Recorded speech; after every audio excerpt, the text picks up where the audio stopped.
we go. So we're now recording, and we'll say, welcome Lorna, it's lovely to see you and be here to celebrate your book launch. Thank you. Oh God, the nerves have started now. It's like, oh my God, it's official. You're in safe hands and you're among friends, so just relax and enjoy it. You have shared your life story, well, maybe not the entire story, but you've certainly shared a lot of your experiences in this book. And reading it, you haven't hidden. You haven't hidden behind some of the darker times, certainly, in your life that you've shared in this. Has that been scary to do, to actually open up some of your darkest times in your life and open it up now in a book so that others can read? Yes and no. It was good to do it in one respect, but yes, because it took 7 years to write it, because so much other stuff seemed to start happening while I was in the midst of it. And I think I had said that, I had a few attempts at it because I was coming into it in that dark place at one point, which then I went back and we did a workshop with you actually down in Glasgow. I came home and I scrapped the whole lot. And so no, I couldn't do it because I realised that I was writing it from that dark place. So I wanted to show a lighter place as well as both sides of it. So that's why it's yes and no. And I think I mentioned about the council of critics that live in here, and they were rife at times, so that would stop me as well, and then I would start up again. So it certainly was a journey, but I realised, again, when I was writing about it, I was repeating the journey, if you like. So it was like remembering that to actually share and through that dark times. Yeah, is really good for me, because then it's better things come from that. Yeah. So I'm going to read you now just the blurb from the back of the book that just kind of gives you the sense of what what this story that Lorna has shared is really about. And it starts off saying, so are you an addict? Yes, no, or maybe. Are you living with the impact of addiction in your life? Do you long for peace and a happier life? And this is one woman's story of how she sought refuge in anything that seems to soothe her emotional, physical and mental pain. Like so many, it was the unhealthy options like alcohol, cigarettes, substances and sex that she turned to. Lorna Munro shares her journey as she slipped, stumbled, tripped and eventually fell at the gates of hell, believing that death was the best option. Having tried to quit her addictions many times, it was attending self-help groups that gave her insight into her own life, and she realised that she felt emotionally stunted, physically broken, mentally deranged and spiritually devoid, that she knew something had to change. Allowing others to mentor and guide her down a new path, she began an inner healing journey of discovery, understanding and forgiveness that would ultimately free her spirit, regain her power and heal her soul. And now a living and happy life supporting others, Lorna says, it's my wish that you know that you're not alone in your journey through life. And I hope that by sharing my story, you may gain insight into ways to make your life bearable until you can reach and heal the spirit within you, find the answers you seek and the solutions to help you enjoy a happy life. And that's exactly, I think, what you have done from this. And that, I think that's when you and I spoke, listen, way back when you did come to that workshop in Glasgow, that was still your hope even then when you were thinking about that, wasn't it? Just about that you would give others an understanding and some hope that they could find their own path even to heal. Absolutely, because there's many different paths I think that we can take to heal ourselves, and that my story is just one of them. But there is others that have walked that path, thankfully, so that they can hold your hand while you're on it while you're falling and stumbling as well. So I think, you know, because we do, my word for the year is we. And it's so funny because we is mentioned a lot in my book. And I remember at one point thinking, oh, I'm so fed up with we. It's nothing to do with we. Because I'm not like you. You know, it was just like arrogance of being, I'm not like you. But I was, yes, I was very like people I was thinking I wasn't like. Yeah. So yeah, and it's just what I loved about that was that you are sort of guided to go your own way with others that are there if you should fall, or without being told what to do, and this is how you do it. And you know, it's they know that it's you've got to find your own way. It's just a guiding light. Mm-hmm. So what I want to do, Lorna, is maybe just talk a little bit about some of your life experiences that you've shared in the book, just to give the audience, people who are watching here today, just a little bit of, you know, a snippet into some of the what's there. And you've been very honest, like I said, and you talked there about being at the gates of hell. How bad was that worst time in your life then? How low did you really come? Well, I actually bought the things that I thought I needed to die. Like, you know, I thought I kept planning it out. Like, I'd made a list of things I would need to make sure that if I was going to die, I was going to die properly, and I wouldn't come back in any way. It was just like 100 mile an hour in my head. And I really believed that you know the world would be a better place if I wasn't in it. And at that time, that was the worst. I'd had these fleeting moments before in the past of feeling like that around various things, but this time was like, it was just, I really was on my knees. I didn't want to get out of bed in the morning. I did, but I didn't want to, because I did have 3 daughters, so I knew I had to.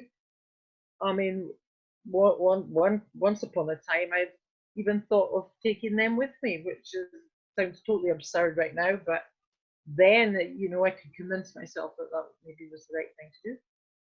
And that's how dark it was then. And it's really difficult for me to remember now that, because it feels like somebody that was totally, well, it was somebody that was totally different. Yeah.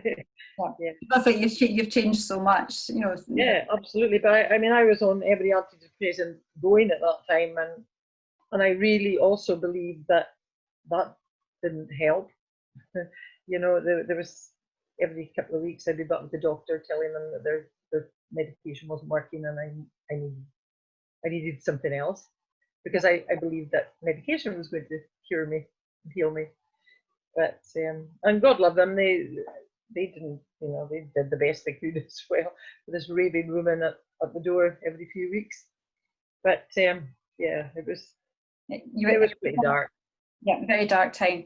So can we talk a little bit about then, I suppose, what had led you up to this, you know, to this darkest time then, you know, just some of the things that were going on in your life, you know, what were you experiencing as, and around about this, feeling depressed, but there'd been a lot of stuff had happened that had kind of led you really to...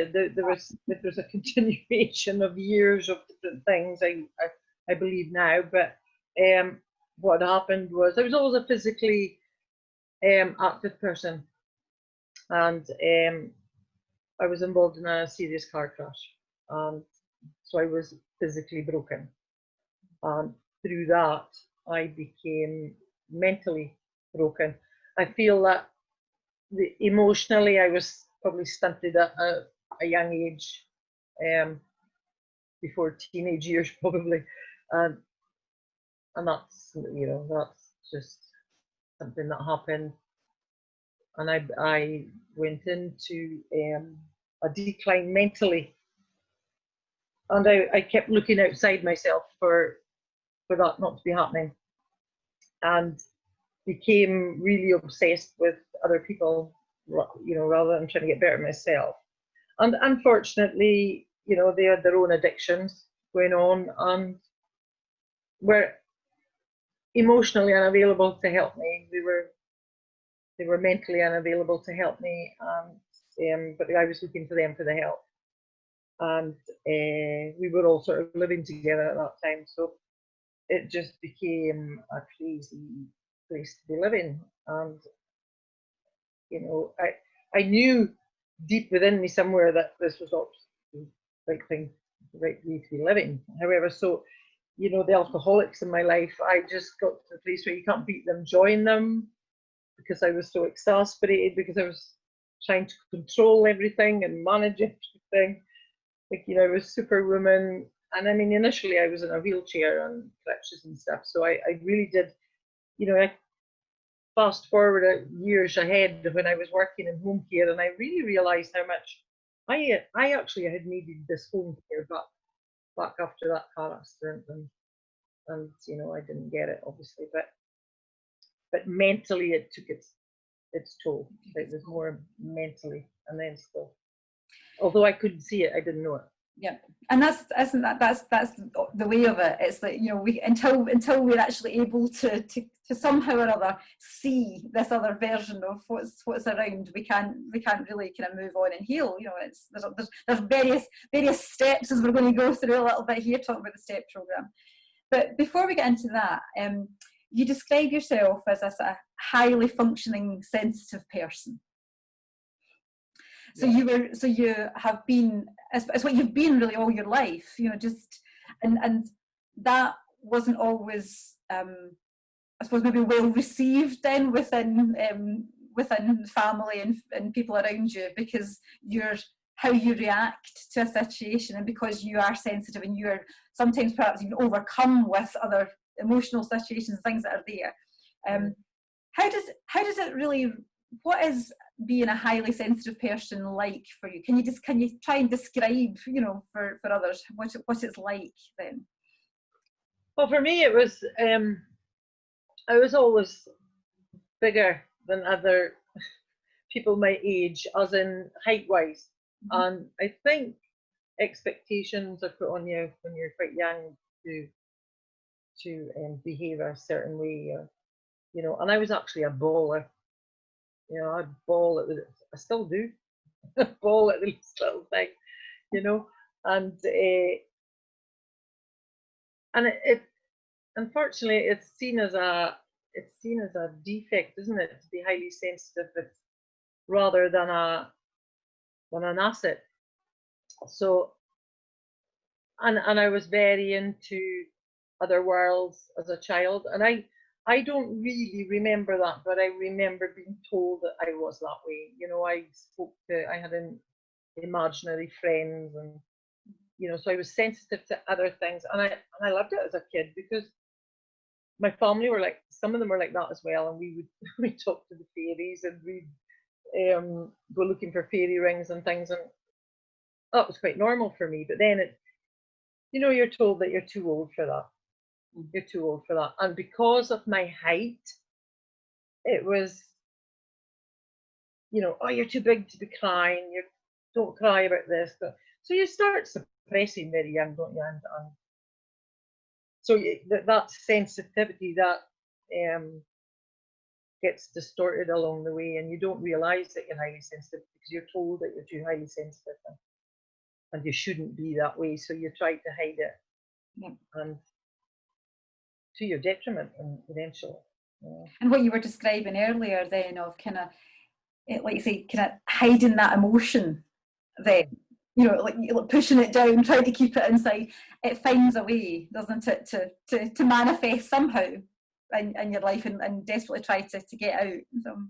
It does, but I also was a big reactor, so I would implode for rather a while, and then I could explode. Which sometimes I look back and I think that was a good thing, because at least then I was getting it out and it wasn't getting too suppressed. But yeah, an imploder and an exploder, definitely. Yeah. So you you started to get help. You talked about how you were at the gates of hell in a really, really difficult place. And the Al-Anon was the place, the Alcoholics Anonymous, the support group for families and friends of alcoholics, is where you went along to. Yes. Was that, even to go there, did that take some some persuading? Well, it did, because I mean, I explained the difference between the two fellowships in the book, and I didn't even know that Al-Anon family groups existed. I just had heard of Alcoholics Anonymous. So I was already mentally deranged, so I was really confused, because I had gone for counselling myself before that, and I was told there that I was given a diary to keep about my own drinking, because, like I said, that you can't beat them, join them. So I knew my own drinking was just getting a bit out of hand as well. And so this counsellor lady had said to me, "Oh, no, you don't seem to have a problem there. You've got a problem with this person that you live with." And I was like, "Oh, right, okay, I knew that." But she mentioned Al-Anon, but she didn't enlarge on it. And I remember sitting there feeling confused, because I was like, she told me I don't have a problem with alcohol. I was looking for other people to tell me what to do and how I should do it. And she's telling me that I don't have a problem with alcohol, but I should go to Alcoholics Anonymous, is how I heard it at that time. But the divine timing comes when divine timing comes, and that wasn't the time, clearly. And because of my own self-will run riot, I didn't get to Al-Anon. I probably could have got there a lot quicker than I did. There was a few more chaotic situations before I finally got there. And yeah, it was very hard for me to go there. I practically crawled in the doors at the time. But for me, it was great. I heard I only had to go to 6 meetings. So I was like, yeah, that'll do it.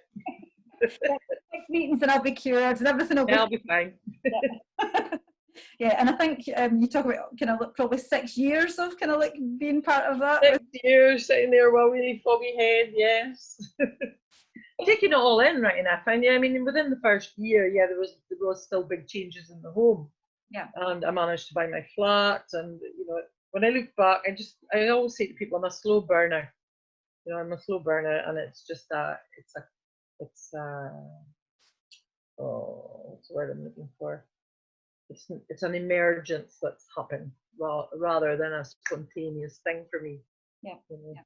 That's the way it's been. And the reality is that most of us, when we're looking for, as you were saying earlier, you look for a quick fix to the problem, the medication, something else, somebody else will fix it. When we've been in dark times, it is that we want it solved now. But one of the things that interesting you speak about in the book is that when you went along to the Al-Anon group, suddenly it was like, oh my goodness, they're all these it's all this stuff about God, and they're holy willies, and I don't want to have anything to do with that. What was it then that kept you going? Because that obviously was something that wasn't resonating with you at that time, but there must have been something else then that actually kept pulling you back to that. Yeah, absolutely. I was just like, I kept going, oh my God, what have I come into here? And they're all mad. And but because I had said I would go for these 6 meetings, I thought I can cope with an hour and a bit once a week for 6 weeks. Surely I can cope with that. So I went back the next week, and then I was just started hearing things that I was thinking people were talking about, and I was like, oh, she just said something that I thought last week. So luckily I was, my ears were peaked, and I started listening. I hadn't listened for a long time, so I started to listen to just various people that I could resonate with, and that started to keep me going back. And then I'd noticed things changing in the home because of my behaviour, nobody else's. And then so I realised, oh God, it is all about me. It's not all about anybody else. So yeah, so slowly that started seeping in, and yeah. That's the thing, you start to see the changes, but it was, again, it's a gradual process. I wanted to pick up on one thing that you describe in the book about an out-of-body experience that you had, and how this was probably it seems like quite a pivotal moment for you, particularly in this whole, is there a God? What is God? What's going on? So can you share a little about what happened with that? Yes, so I had been going, as I said, I think for that 6 years, 5-6 years, and I was intelligent enough to get a grasp of what the steps were about and how they worked for people and stuff. But I was really still very frustrated, and once we would repeat something every week about the study of these steps are essential to progress.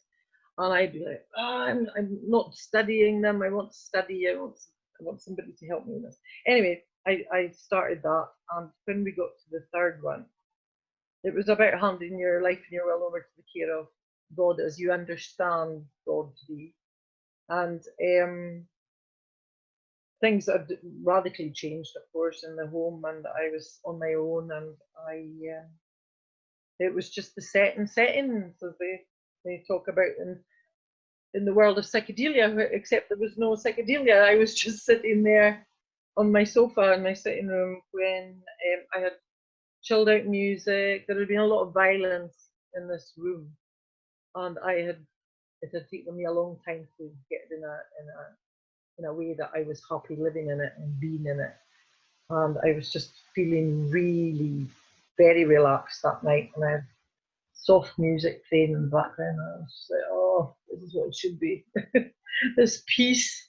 It was so much peace, and I was just reflecting on everything. And it's so difficult to put into words, because words don't give it the power that whatever happened, because all of a sudden I was out of my body, and I had to grab my journal, and I was watching myself writing the experience that I was having in the best way that I could write words, but I was freaking out in one way, because I thought I was dying. I had this physical pain in my heart, and one part of my head's going, oh my God, I need to phone an ambulance because I'm dying. And then the other side was like, no, it's just this amazing bliss and peace, and the serenity was talked about a lot, and I thought, oh, this is it, this is what serenity feels like. It's amazing.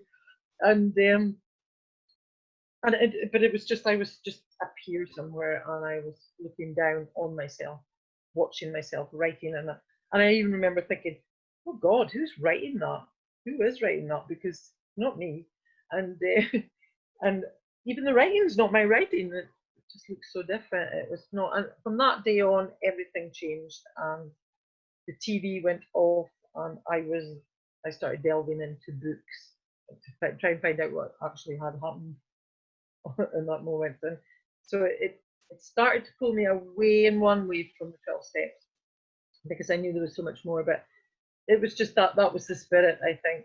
My heart opening up, my spirit coming back to life, and I feel that's maybe what it was in that moment. It was just like, here.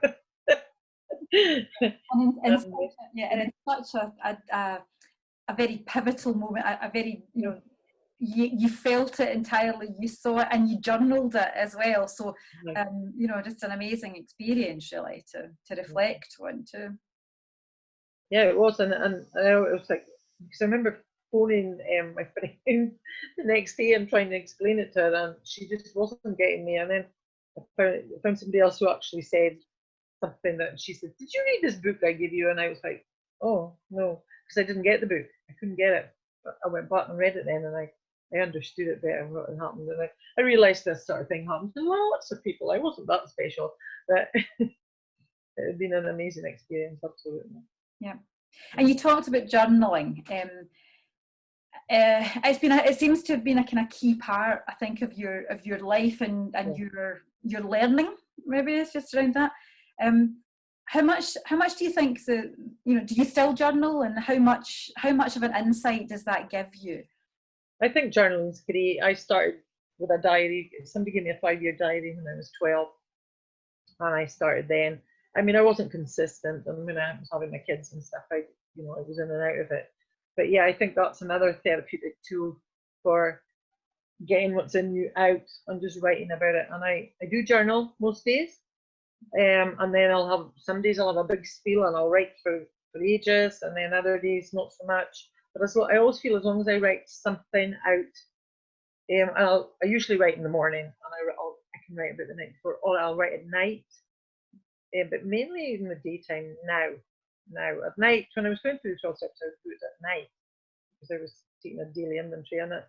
So journaling for me was great, and it still is. I always say to clients that come to me, in fact, a client just phoned up last week and she went, "Oh my God, I have to tell you, I just realised what you mean about journaling." And I was like, yes. I've been working with her for about 6 months, and all of this, yes. And she goes, "That makes it so much better when you start writing this stuff out, doesn't it?" She says, "You feel better." She says, "Well," and I was like, "Yes, you've got it. That's great." I mean, I even think that they're doing diplomas in journaling now, aren't they? I think that because they realise that it's such a therapeutic tool to even just write out whatever nonsense is going on in your mind, and it doesn't really matter what it sounds like because it's just for you. But for me, going back every so often and looking at what I've written, I could start to see my progress, because sometimes you can tell yourself you're not getting on, you're not progressing, but then you can go back and read what you've written and you realise, oh yes, I am. There's a big difference.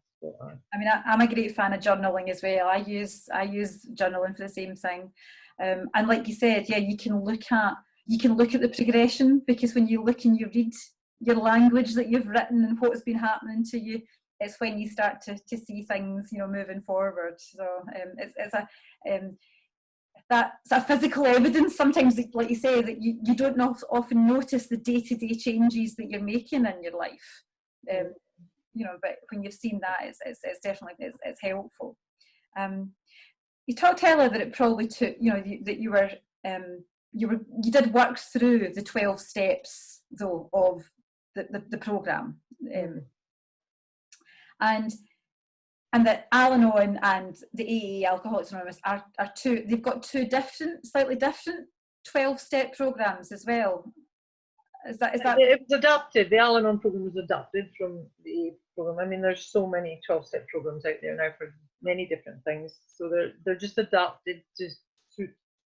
It was the wife of Bill Wilson that it was 15 years later before Al-Anon family groups, because they were mainly wives that would make the tea and stuff. So they decided that they needed some help as well, because they found it very difficult living with even sober alcoholics, because it's not about the alcohol. It's not about, that's just a symptom of deeper troubles, and for most people, any addiction, there's deeper mental, physical and emotional and spiritual, mainly spiritual, I would say, things going on for people. So we distract with lots of things. And I mean, I think there's healthy addictions, if you want to use the word addictions, but like reading for me was another thing that came in, and it was really good. So yeah, and the difference I found was that a lot of people had misconceptions about Al-Anon and thought that we just went there to moan about alcoholics, which we did not. Some maybe did. Maybe they had to in the beginning because they had nowhere else to do that. But that was a big misconception. Yeah. And I just found it helped me to be more compassionate to somebody that was suffering deeper than I was in lots of ways. Because I was blessed that I could actually put a drink down if I really wanted to, you know. But whereas they couldn't seem to do that, you know, and I couldn't understand that part, but I did at the beginning of going through those steps, because I still chose to go out and go to festivals and drink and alcohol and stuff. And boom, I got a little bit of insight myself there. Why? But you know, it's like, okay, you think you've learned a lesson. It's like that lesson comes along just to double check that you have learned it, and it's like, oh shit, maybe I didn't. Oh, excuse me. Maybe I didn't learn it after all. So, yeah, there was a difference, but I used to say, why wasn't Al-Anon bursting at the seams if one person that was sort of addicted to alcohol or any other substance for that matter affected so many people around them? I couldn't understand that one either. You know, we were very quiet, we were very anonymous. Yeah. But it was actually, I suppose, like, you know, when I was reading through your book and your story, that as you've gone through each step, it was, like I said, it wasn't necessarily the words of that step, but it was the healing and the understanding and the journey that you were taking alongside this, as you started to get more involved in, like you say, your spiritual, you know, and your spiritual evolution, your journey into self-help and other, you know, therapies. How did those? Was there any time that there was a conflict then at all came up between what you were learning and experiencing with these other, like, healing modalities and what Al-Anon, you know, principles were? Was there ever a mismatch with that, or did it just blend easily together? I felt it sort of blended easily together. It's after that experience on the sofa, I really wanted to know what had happened to me. So as I said, it led me to start reading all these other sort of types of books and things. And I kept every time I went into, like, even Reiki or something, I kept like, oh, there's a, you know, the foundations of the 12 steps were always there in everything. Even recently, I'm still a bit of a course junkie, and I'm always diving into courses. And recently, I did another one, and I still found myself going back to the basics of those 12 steps. I mean, there's 12 traditions and there's 12 concepts as well, but you know, so there's 36 principles there really for the whole thing to help you to navigate in the world. So I mean, the 12 steps were just for me, really. They weren't, you know, that helped me and in the home, but there's other things there as well within the whole program to help. So, and you can find, you know, I met people that that said to me, oh, I don't, you know, they had left the 12 steps, they didn't need to be there because they found something else spiritual while they were doing them, and that's absolutely fine. You know, we get there when we're meant to, but I didn't find much conflict, I don't think, no. And that I have conflict with people, but not the principles. And that's always going to show up, isn't it? That shows up frequently in life, as you know, when we're having to be challenged, perhaps, and where we are, you know, that people will step into challenges. So that learning journey, as you said, even now, you know, that you continue to evolve and learn and grow and be pulled into a deeper spiritual understanding. Do you now see yourself much more as the, you know, on the kind of spiritual path of learning in life? Yeah, I'd like to say just the holistic path of learning, because, you know, it's not just mainly that spiritual thing. I probably put that in the writing, but you know, you just keep evolving and growing and expanding. So there's more to come. There's always more to there, and you get to that point where you realize you know nothing. So so I just like to stay curious and allow things to come my way. And in fact, I got a message from somebody just the other day from my friend, said, I've just read your book, she says, but you left me wanting more. So she says, you must have to write another one. She says, because she's known me a lot longer, and she's just like, that was, I know more about you than what you've written in there. So, and I'm like, yeah, I suppose it's a beginner's book, really. But still, I'm finding that these are the pillars that are keeping me, keeping me there in my holistic learning. That's, because we are very complex beings, I suppose. And all these aspects have to come into play at some point. Yeah. So, How different is your life now then? Because as you said earlier, looking back and reading it, it's almost like it was hard to connect with some of that. Right. How different is your life? I know, because on the outside, I suppose to people that don't really know me, that it doesn't look that different because I'm still in the same place I was in, and it's different for me because it set me off into an inner journey, and that's where it's different for me, in that my attitudes and my reactions are far different now than to then. And I want a quieter life. I have a quieter life. I have a more peaceful life, and I know that everybody has different perceptions about things, but I feel that obviously I talked about Robert in the book, and my partner Robert, who's disappeared. I don't know where he's gone.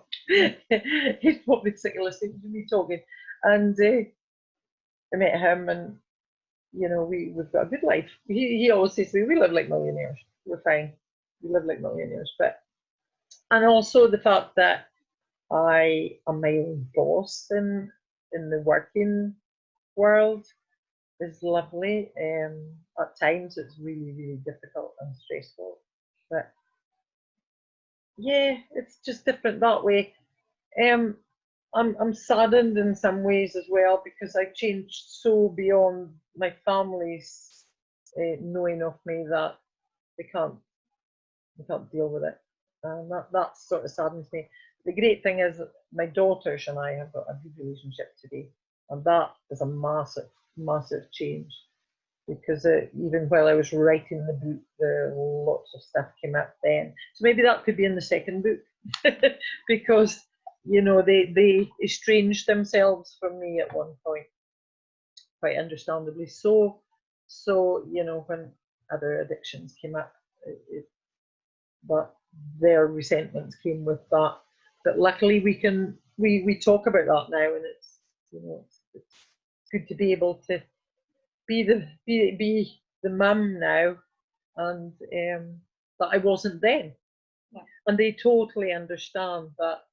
They can see themselves now how that I had become mentally deranged after that car accident. They understand that I was very unwell. Yeah.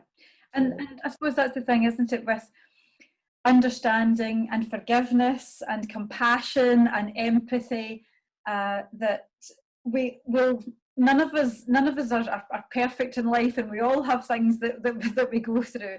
Some of us sometimes more challenging than others that we experience, but that's again, I think, a core message of what you've written, is that understanding and acknowledging your own mistakes, and learning, but having that compassion to also forgive yourself as well.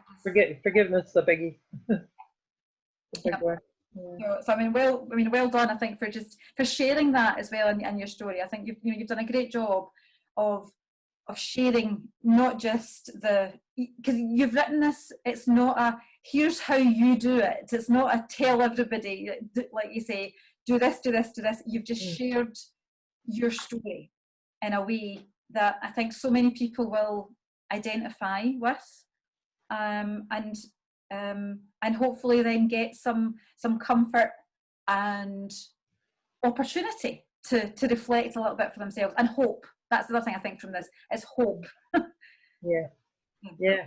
That it can be better. So Is there just, I'm going to then open up for questions. So if anybody's got a question right now, is your time to think about it. If you want to write it in the chat box, because then that way I can see if you've got a question, and I'll hopefully maybe you can come to you and open the mic. But the kind of last thing I just wanted to kind of to ask you was, if there are, well, I suppose maybe there's two things first. First about is the denial. Let's pick up on this before we then go to the last question, because we have drink, drugs, and denial, and it's a theme that's not just about denying the drink and drugs. You've said a lot of the time is that we just deny our, the situation, the behaviour, and everything else that's going on. Anything else that you wanted to? Anything else about denial that you want to kind of share? Then is that? Well, no, there's understanding there in denial as well, because I know that it's a really cosy blanket to be under. When my own was shown to me, because it can be so subtle. That's, it's very, very subtle, and I know that when my own was shown to me, I just was blown away. I was like, wow, that's incredible. And it took me really 2 years to accept that I had been affected long before my crazy relationships. I was married and whatever. It had been around me subtly anyway, and because it had been, but it was that happy, because you can have happy, good times with alcohol, and I think then it was. It's we cover things up because it's familiar, and it's easier to do that in that familiarity than it is to really look at it deep, because emotionally it hurts somewhere that we don't like that pain, and denial's a big one, because it's in all these holistic places that we live, and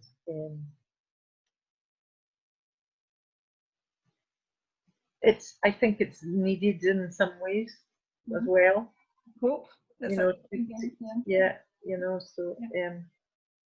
keep us safe. So I suppose the last thing just that I wanted to pick up on is that there may be somebody who even watches this, or either here today, or watches the recording of it, or they read, they start reading your book. Where can they start if they, if they're kind of recognising themselves and recognising patterns, and in what you've written, and thinking, okay, yeah, I've been in denial and suddenly it's now starting to, the curtains are opening a wee bit, and they really want to get better, but they also want to just shut it away. Where do they start? What would you suggest was a way to just... Well, if they're recognising something, they've already started. I would say they've already started. If they're recognising, or they're even resonating with something, that they've already started something. I mean, I'm quite happy for people to get in touch with me anyway. I always am. And like I said, there's so many different places and areas and paths to take. I can't really say where somebody needs to start, or it's just to reach out to somebody that they. And I mean, the likes of the 12-step programs, there's plenty of information out there now for people to phone somebody and just to have a blether with them, and for my foreign friends in here, that's just have a chat, just have a talk with somebody. And even that, because even though I did that at the beginning, it took me a couple of weeks to get to a meeting, but it was just that somebody on the end of the phone was listening. Yeah. That's the main thing. So it's just, I don't know if that's really answered your question. Yeah, I think that's, I mean, that's the thing. Maybe is that first thing is just to reach out to somebody.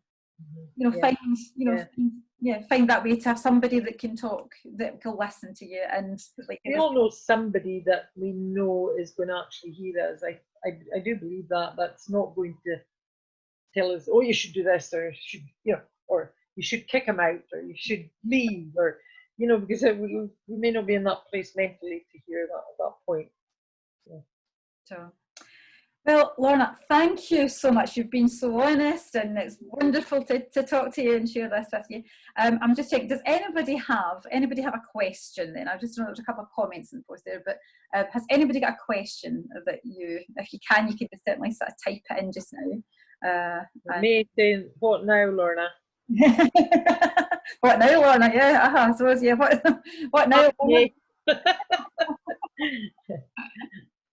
Well, even from there, I met May through being the course junkie and going and doing lots of shamanic training and stuff. I don't know what now. It's like I'm very into numbers. I'm very into,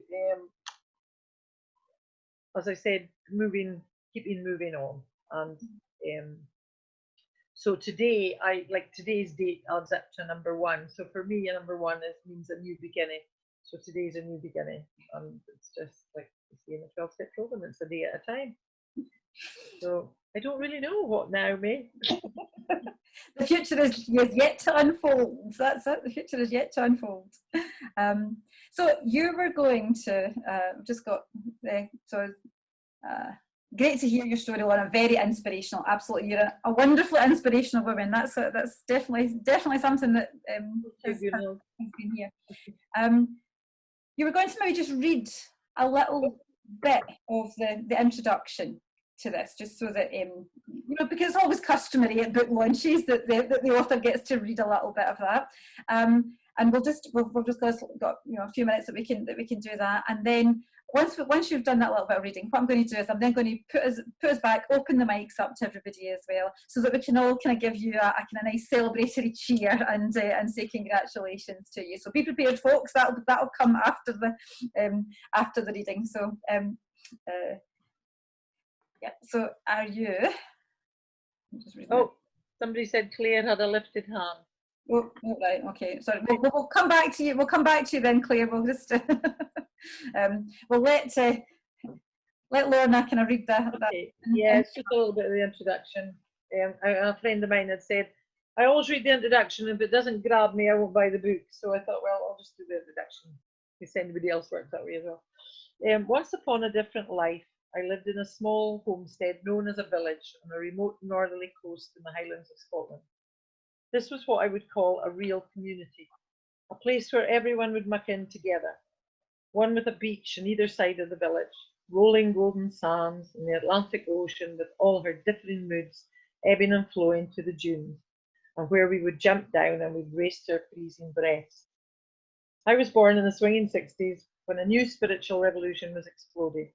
In those days, we did not know anything about what living a spiritual life could mean. Even now, many of us know about our physical selves, but what about our emotional and mental selves?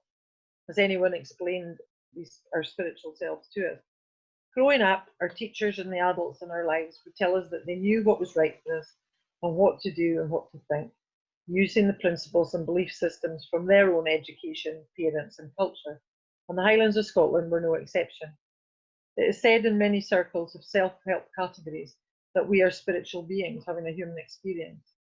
But first and foremost, here's the deal. We are here to have the human experience. I believe that many of our experiences squash our spirits when we are children. It's my intention to explain how my spirit fought its way to a point where eventually it gave up the battle with others and the long and harrowing journey I took to reclaim it. I realised that I could share my own discoveries with others and maybe, hopefully, help someone somewhere too. It's a story which could be your story or similar. And I urge you to hear the similarities and not the differences. If you settle into your differences, you will resist hearing something that could help you. By sharing the heights, depths, and widths of living in my shoes, I hope that some of you may identify with me in parts of my journey and gain insight into ways to make your lives bearable until you can reach and heal the spirit within you, to find the answers you seek and the solutions to help you enjoy a happy life. It's my wish that you gain hope, courage, and strength through reading my story, and to know that you are not alone on your journey through life. I'm not going to read much more of that because my neighbours, every time I do a Zoom call, my neighbours decide to start drilling. I don't know if you can hear that, but it's like. So is that okay to stop, or would you want me to carry on? No?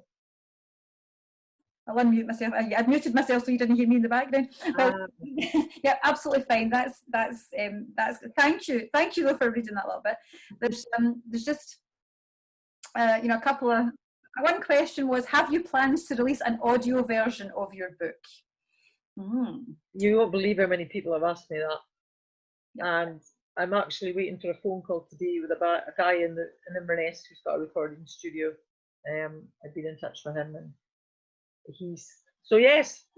The answer is simple, yes. The plan is yes. I mean, there's lots of best wishes from everybody and everything else. So what I'm going to do now is just, question of time, I'm going to move us back so that we can see everyone on the gallery view. And I'm going to unmute everybody. If you've muted yourself, you might have to unmute your microphone as well. Because what I would like, it's customary to kind of like raise a little glass and cheer. Now, we don't necessarily, we're not all together to be able to do that, unfortunately, because there's some people a bit so what I would like to just do is, if we can, just say congratulations, Lorna. Thank you so much. I would love to hear everything you have to say. Well done. Thank you. Congratulations. Well done, Lorna. Well done. Well done. Well done. Well done, Lorna. My goodness, I'm going to cry. See him bawling. Oh. Well done, Lorna. That was a wonderful opportunity for me to kind of ask you questions, interview you. We're just about up. I just wanted to say the book is available on all good bookstores. And check with Lorna. If you send her messages directly, I'm sure that she'll get a bit of coming in the box and then get a fine copy. So anything else you want to add? Lorna?